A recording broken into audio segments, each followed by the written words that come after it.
Hello everyone. So we are going to discuss another question of mains, and the question is, what is unemployment, how is it measured in India, and what are the different types of unemployment? So there are three parts of question. First part is, what is unemployment?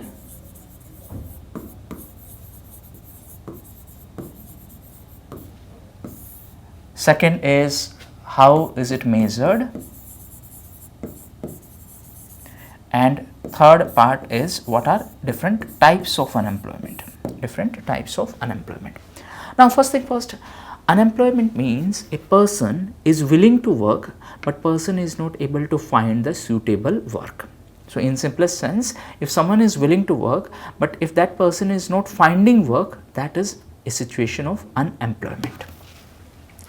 So, usually, let's first address the first part, that is, what is unemployment.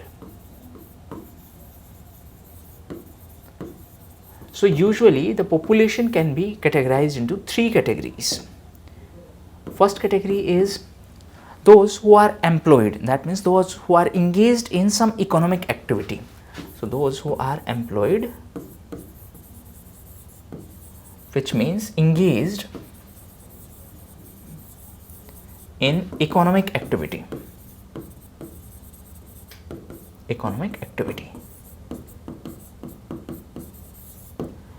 Second part is those who are actively searching for a job.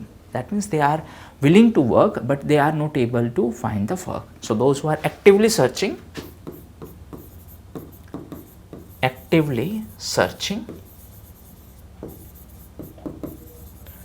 but not finding the work,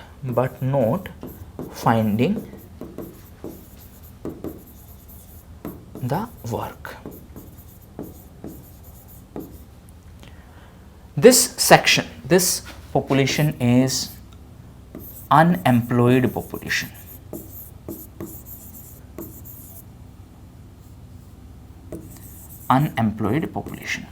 Third section of the population is that section which is neither engaged in economic activity nor it is searching for some job.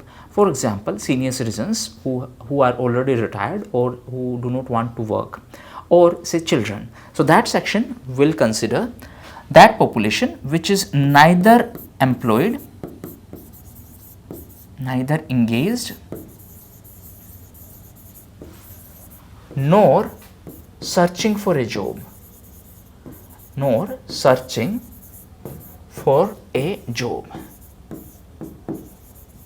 That means neither they are working nor they are searching for some new job or new opportunity. So that is third section. Now if we consider A and B, this part A and B, this part, this is our entire labor force. In this labor force there are two components. A, that component which is already working somewhere, that means engaged in some economic activity. Here economic activity means the person is receiving some kind of financial benefits. For example, you are working somewhere and company is paying you salary. Now the problem is that housewife who are working, that means who are doing some kind of work, but they are not getting salary. That is why they are not considered as employed. Similarly, since they are engaged in household work, in daily work, therefore they do not search for another job, and that is why they are not even unemployed. So they will be in third category, that is neither engaged. Why not engaged? Because they are not receiving any financial amount for their work, nor searching for a job. Why they are not searching? Because they are already working in household activities, therefore they do not have much time or much extra time. So this is entire workforce or labor force. If we need to calculate unemployment rate, so that will be the population which is unemployed divided by the population which is available for work, that is labor force. So this is unemployed divided by labor force. Okay, this is unemployment. So we have covered first part, and the first part was that what is unemployment. So unemployment is already covered. Now we need to cover second part, that how is it measured in our country. So first and foremost, measurement. Now it must be noted that there is a ministry, it is Ministry of Statistics and Program Implementation. So Ministry of Statistics and Program Implementation is responsible for data collection in our country, and there is NSO. NSO stands for National Statistical Office. So NSO under MOSPI is responsible for data collection related to unemployment. MOSPI is Ministry of Statistics and Program Implementation.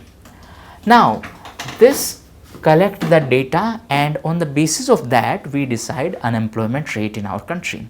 How that data is collected? So it is collected using three methods or three approaches. First is usual status approach. Usual status approach. Second is weekly status approach, and third is a daily status approach. Daily status approach.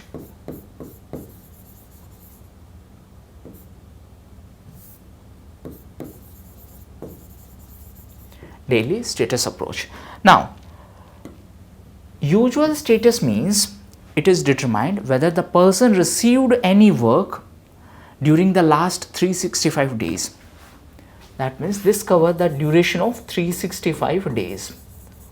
So as per this status, a person will be considered as unemployed if the person did not receive any work during the last duration of that entire year. That means last 365 days. If the person did not receive work in majority of time in last 1 year, that person will be unemployed as per this approach. So duration is important, it is of last 1 year. Weekly status, as the name says, it will try to find out whether the person received employment in the last 7 days or not. Third category is daily status. It says that whether the person has received some employment in a day or not. So a person will be termed as unemployed if the person did not receive the work for even 1 hour in last 1 day. So based on this data of 1 day, 7 days and 365 days, the unemployment level is estimated in our country. Okay, this is the measurement part.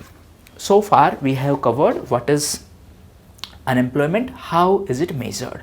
Now we need to cover the third part, that is what are the types of unemployment. So introduction we have already covered. In introduction you can just start with unemployment. Now types of unemployment. So following are the types of unemployment. Types of unemployment.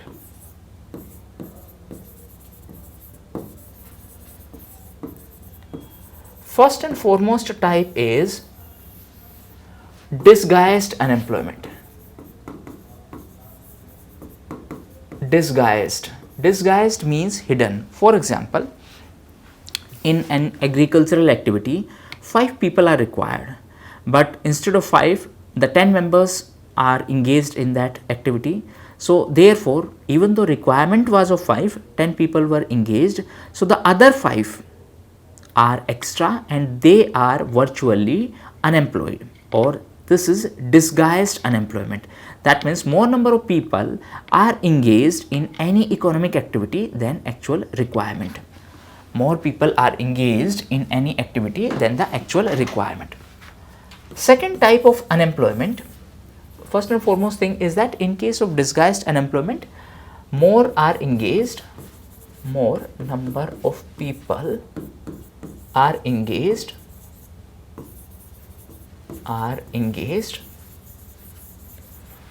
than requirement.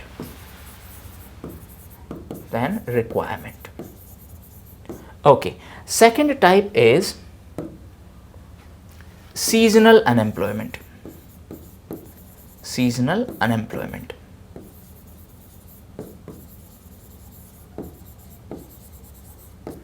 For example, the people will receive employment opportunities during a specific season only. For example, the people engaged in, say, wedding activities. So since weddings are in specific season only, therefore they will get employment during that time only. Apart from that, for example, agricultural laborers.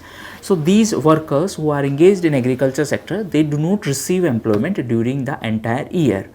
Most of their work is in cultivation and harvesting duration. So that is seasonal unemployment. That means during some season they will be employed and during some season they will be unemployed. So that is seasonal. The name itself is sufficient. Third type is cyclical unemployment.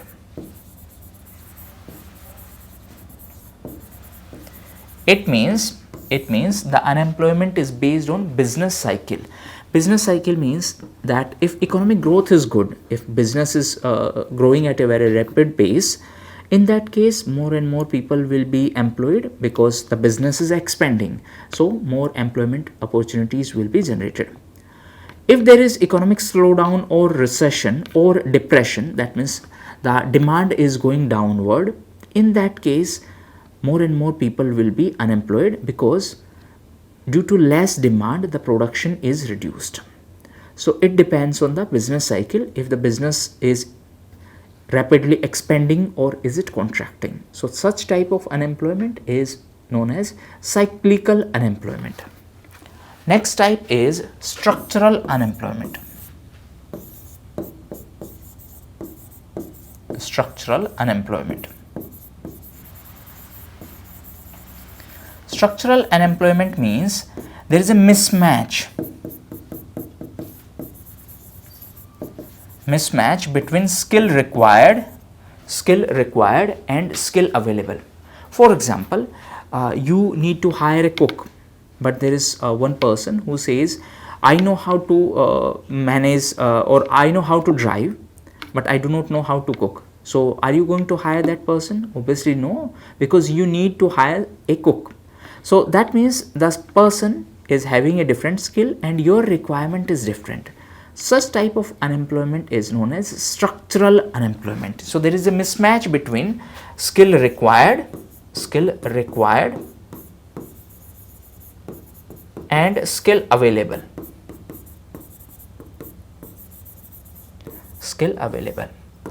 Next type of unemployment is technological unemployment.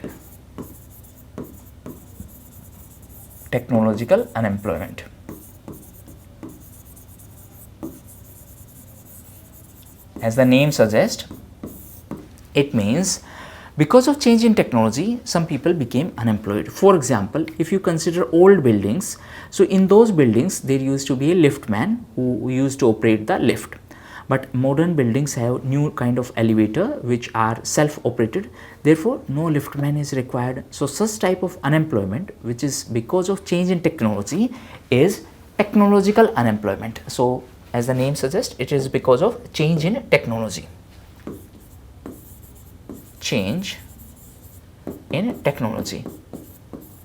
Another example would be of say STD-PCO or say cyber cafes. So they used to had enough employment opportunities, but now those employment opportunities are over because of change in technology. For example, the business of STD-PCO is now over because of mobile phones. Similarly, cyber cafe business is also down because of smartphones and internet connectivity at home. Okay, and next type and last type of unemployment is frictional unemployment.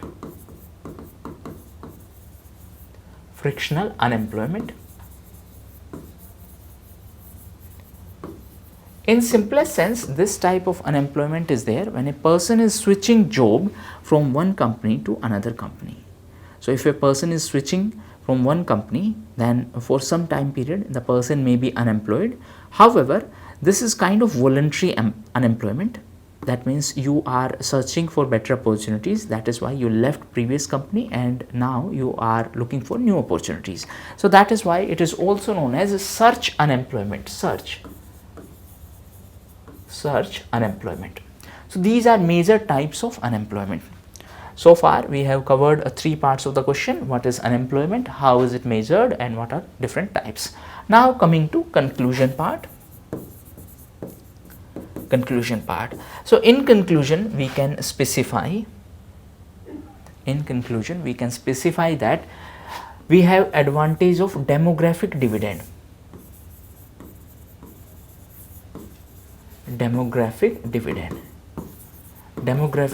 means we have young population which is in working age. We have this advantage, but this advantage can be utilized only if there are employment opportunities. Without employment opportunities, this young population does not make any sense. So in order to utilize this advantage, we need to generate employment opportunities, and that can be developed, or that can be done using the development of labor intensive sector. So need of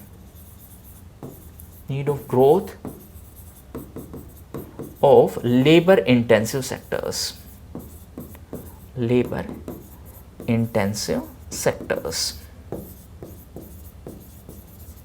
For example, MSME sector. Apart from that, the government need to create more employment